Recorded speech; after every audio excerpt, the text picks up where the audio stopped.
Hello and welcome. I'm Tisha. Here on Reddit Stories with Tisha, we listen, think, and chat in the comments. If you'd like more, consider liking and subscribing. Let's begin with today's first story. I spent my career saying yes to everything. 10 years in marketing will do that to you. Most bosses were fine. A few were great. And one was a walking disaster. Let's call her Pamela, noting her real name. The VP of Marketing and Sales at a mid-sized retailer.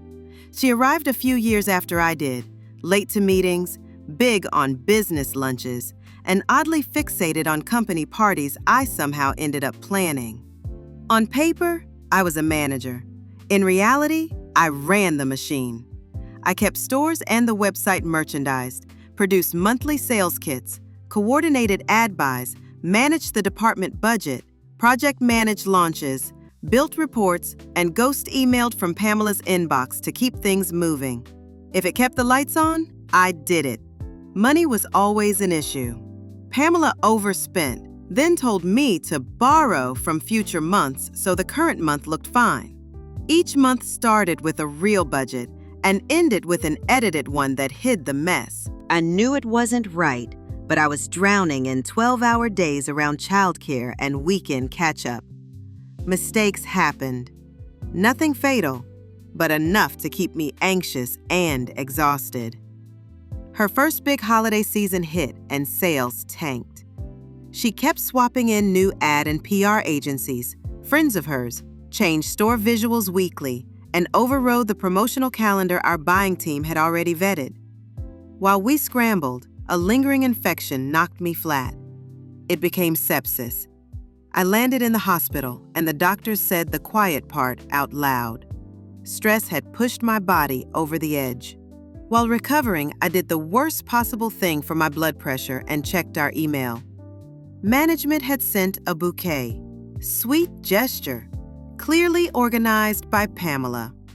I opened her inbox to file the receipt for accounting and found a stack of personal threads. She'd been griping to friends that I couldn't shake off sepsis and get back to work. She also claimed she couldn't find any of my documentation. Everything was in a clearly labeled shared drive. Then I hit a long thread where she asked an old colleague how to save her job and the season. The colleague asked, "Who actually runs things?" Pamela answered, "Me." The colleague advised pinning the failure on my mismanagement, especially since I was out. Firing me outright would look like retaliation, they said. But if she could frame me for misusing company resources, she'd have grounds.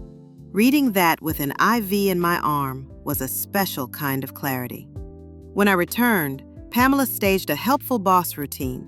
She said she was worried I was taking on too much, so she would handle the department budget herself. I was to drop a small stack of invoices at accounting, nothing more. No conversations about budgets, no side chats with HR. Bring everything to her. Period. The message was obvious. She wanted control of the numbers and silence everywhere else. Unfortunately for Pamela, I wasn't alone. I'd always worked closely with Lois, also not her real name, the accountant who knew the system better than anyone. She'd told me more than once she'd help me if I ever asked. So I gathered what I had. The email threads I'd found while hospitalized, the current untouched month's budget, the hard copy budgets with Pamela's handwriting on the edits, and an early message where she lightly threatened to replace me if I couldn't do what she asked. I tucked those into a tidy folder and headed to accounting with the invoices. In the hallway, I bumped into Lois. She mentioned the invoices. I kept my face neutral and said very clearly that Pamela was now the only person she should speak with about our budget or invoices. Lois glanced at the suspiciously thick folder sitting on her desk, gave a single firm nod, and shooed me out with a smile. Within a week, Pamela was gone. No dramatic scene, no shouting, just a quiet, decisive end. HR and the CEO brought me in, apologized for what I'd carried, and handed me a paid week off to use whenever I wanted. I stayed another year to wrap my projects and then moved on. Sometimes the healthiest choice is a clean exit. Fast forward to today. I'm again a sales and marketing manager, this time with a boss who actually backs my decisions. We're building a team. I'm screening applicants, and there it is, Pamela's name. I stared for a second, wondering if it could be someone else. It wasn't. She'd stepped down the ladder at every stop since, yet her resume was loud with wins, many of which were my projects. She even claimed an 87% holiday sales jump during the season where we struggled to tread water. People pleasers give second chances by instinct, but there's a line between grace and self-harm. I selected disqualified. My hands didn't shake. I thought about the bouquet, the emails, and the moment in the hallway when Lois and I didn't need words. I thought about holiday weekends spent fixing budgets at my kitchen table. I thought about the doctors telling me to stop, and how I didn't until my body forced the issue. Then I thought about my current boss, call him Mike, who trusts his team and lets the data, not ego, set the plan. The contrast said everything. What Pamela did wasn't cartoon villain evil. It was the slow, ordinary kind, shifting blame, hiding overspending, and treating people as expendable cover. It thrives on silence and overwork. It ends when someone documents the facts and refuses to carry the bag. The folder on Lois's desk was boring. It was also the most powerful thing I ever put together. I used to think resilience was outworking the problem. Now I know it's outlasting the story people tell about you. Evidence beats gossip. Calm beats panic. Boundaries beat burnout.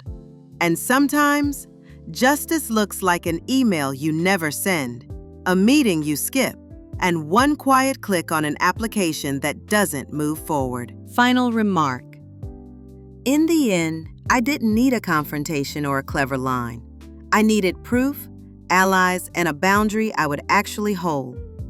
Pamela taught me that, just not in the way she intended. Okay, on to the next story. I'm 29, married for 5 years, and we have a toddler with another baby on the way. My husband works from home 3 days a week.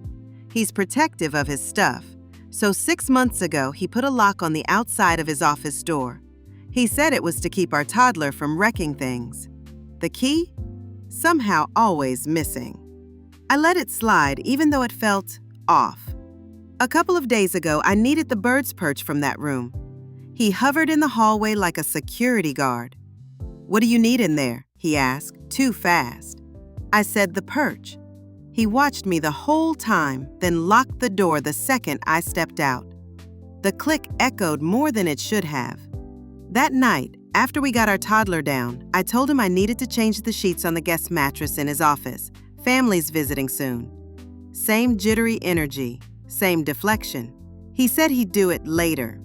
I asked what he was hiding. He called me defensive. I said it was weird that I was locked out of a room in my own house and had to ask permission. He doubled down. I said plainly, "You need to unlock the door." He finally admitted there was weed in there and that he played video games after I fell asleep. Then he refused to open the door, full stop. I told him I wasn't moving until he did, because the secrecy felt bigger than a vape and a game console. He still refused. He told me I was being pushy. He said I was making things up and blamed my pregnancy hormones. Every sentence made me feel smaller and more sure he was hiding something else. I tried everything that didn't cross a line: request, reasoning, plain language. He kept patting my leg and saying he was sorry I was going through this, like the situation was only in my head. By 2 a.m, I ran out of steam. I said I was done arguing, that whatever he was hiding, he could remove by morning, and I went to bed. At sunrise, the room was a showroom. Guest mattress made, his weed pen neatly displayed. The game console sitting there like a prop. He'd also swapped the lock for a standard handle that only locks from the inside. Cosmetic fixes, no accountability. He insisted there was nothing else in the room. He insisted an outside lock was normal when you have valuables and a toddler. He insisted that opening the door last night would have rewarded my controlling behavior. Here's what I know. A locked door can be protection, or it can be a wedge.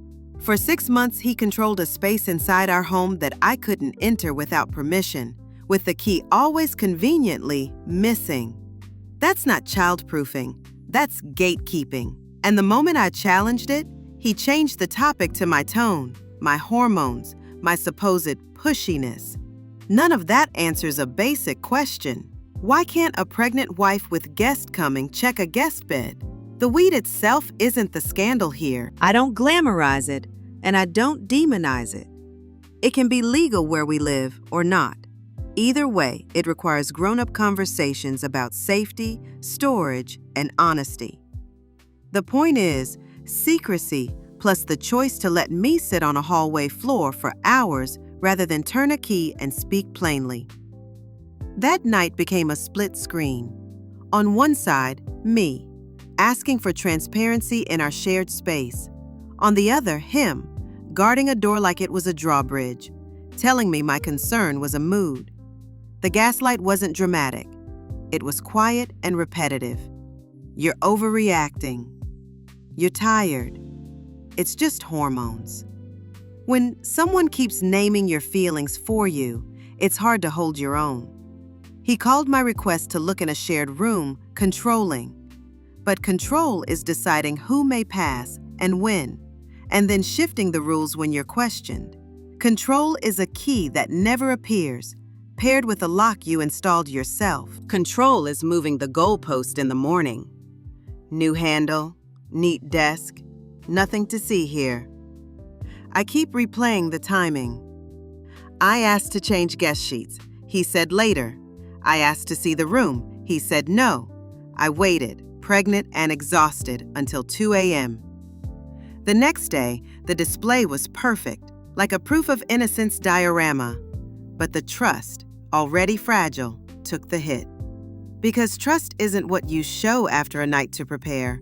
It's what you do in the moment, with the door still closed and the conversation still raw. He says locking a door from the outside is normal. We do childproof doors. We put cleaning supplies out of reach. We secure cabinets, but we don't lock adults out of common spaces for months, then misplace the key. Normal doesn't demand secrecy and one-sided power. Normal doesn't script your partner's feelings and call it empathy. I wanted to believe the simplest version. Weed, a game console, a bit of privacy. But privacy isn't secrecy. Privacy is time to decompress. Secrecy is a rule that excludes your partner and frames her concern as a flaw. Privacy can say, I need an hour tonight after you fall asleep. Secrecy says, you don't get to ask. Where does that leave me? We have a toddler and a baby coming. I don't want to do this alone. I also don't want to raise children inside a house where a locked door teaches, this is mine, and your questions are a problem.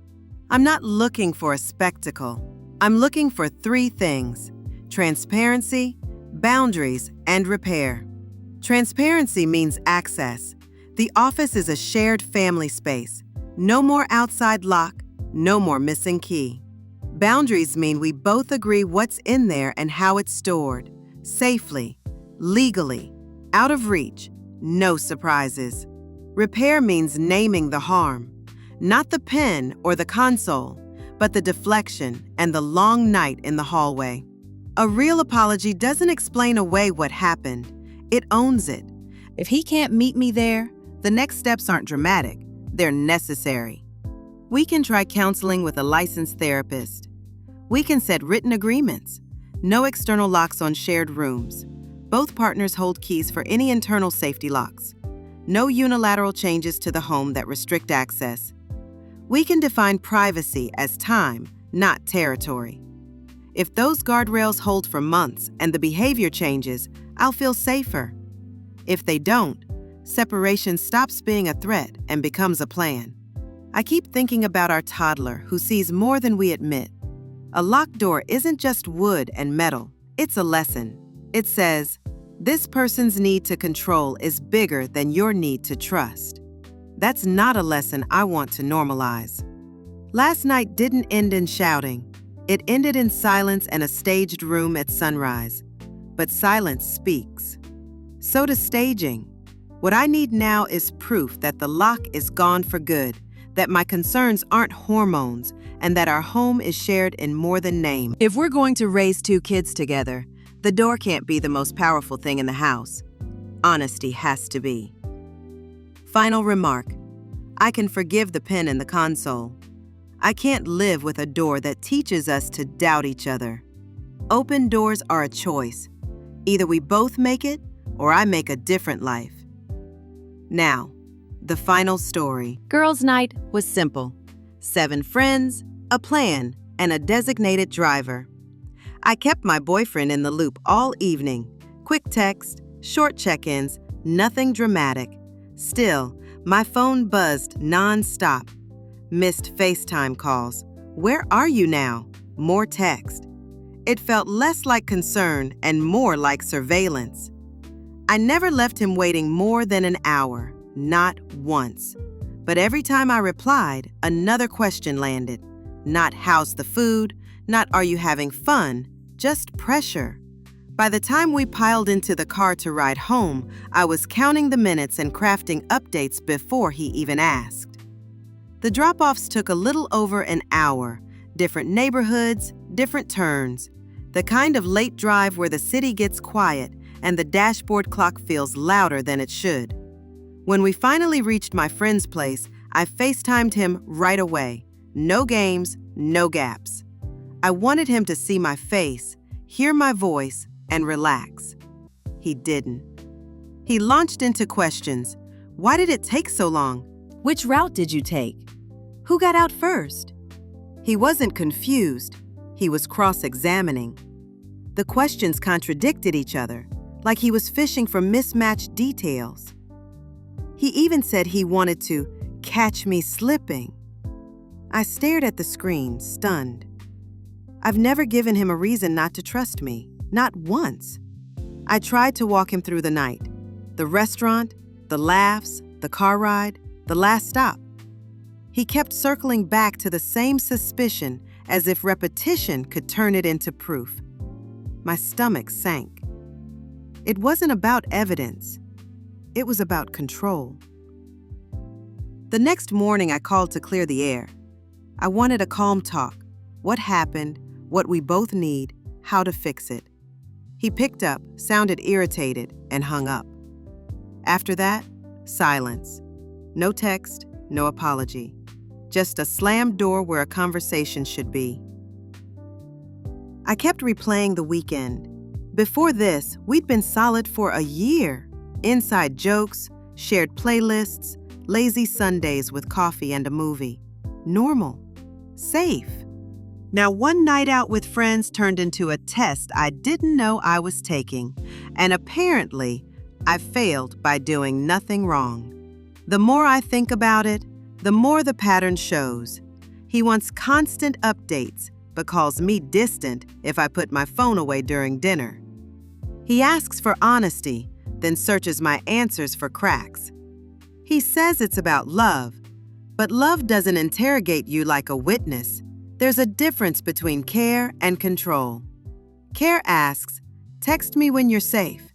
Control asks, prove you deserve to be trusted. Care understands that a group drop-off might take time. Control believes time is a cover story. Care relaxes when you FaceTime. Control doubles down. I tried to give him the benefit of the doubt. Maybe he was anxious. Maybe someone lied to him in the past and left a mark. But empathy can't keep paying a bill that isn't mine. I can hold space for his history without letting it rewrite mine. Trust has to be current, not borrowed from old wounds. That night taught me something simple. Privacy isn't secrecy. Privacy is a moment to breathe. Set the phone down and be present with your friends. Secrecy is a pattern of hiding. I wasn't hiding. I was living. And if living looks suspicious to him, then we're not seeing the same relationship. What do I do now? First, I name the line. I deserve to be trusted until I give a reason not to be. I deserve a partner who picks conversation over accusation. I deserve to be believed when I answer. Those aren't luxuries, they're basics. Second, I set the terms for any repair. If he wants to talk, it has to be a real talk. No traps, no gotcha questions, no scorekeeping. We can lay out simple boundaries. When I'm out, I'll send one check-in before the ride and one when I arrive. If he calls and I can't answer, it means I'm busy, not guilty. And no more catch me slipping. That phrase alone turns a relationship into an investigation. Third, if this keeps happening, I choose myself. I won't train my life around proving my innocence to someone who's already decided what he believes. I won't shrink my world to fit inside someone else's fear. I won't trade a joyful night with friends for a courtroom on my phone. I want us to work.